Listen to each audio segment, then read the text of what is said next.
یو خبره یاد ساتئ ګورئ ځان سره نوٹ کړئ نبی علیہ السلام فرمایل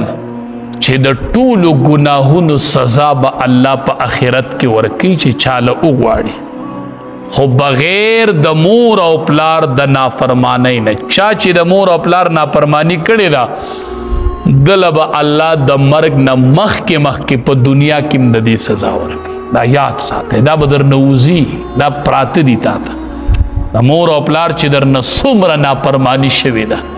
دا به درنه دنیا کې وځي اله به الله مرګ راولي خپل بچي به در باندې رانغلي بیا به ارمان د بوډا پلار درځي بیا به ارمان د بوډۍ مور درځي چې کاش ما ولې د پلار نافرمانی کول کاش ما ولې د مور نافرمانی کوله نو د مور او پلار حق ډیر ضروری دی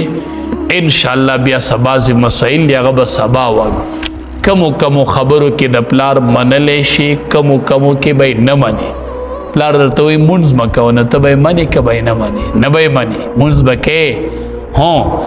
پلار دی غیر مسلمي مسلمان نه یو تا ته وي زما خدمت وکړه کې به که به نه به کې د بچو پروام نشته دا ډیره وزنداره خبره ده مور چې سړی ته وایي ما در تخپل پی نه دی بخلی دا تر دې خبرې د وزن نه خبرې تباو برباد شوی چې د مور د خلی نه دی دا خبره ده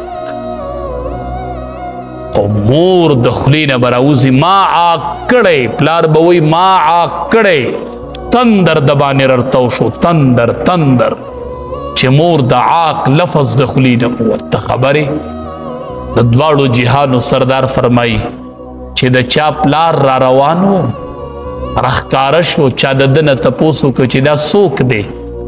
د ته ځان په پلار بد ښکاري نو دی ورته وایي دا زمونږ رشته دار راغی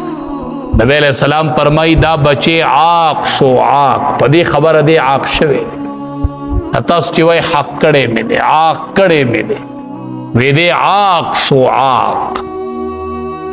دی عاق شو نبی علیہ السلام فرمایي دی د مور او پلار نه نافرمان ولیکل شو او نن بچی مور او پلار مثال وی د موبایل لی چیزی لوډ ورته کوي نو وی کار کوي او چیزی لوډ ورته نه کوي نو کار الله اکبر ته د پلار باره کې د موبایل لفظ استعمالی چې د مثال د موبایل نه ته خبرې بچیا ته پوخا عاق شوی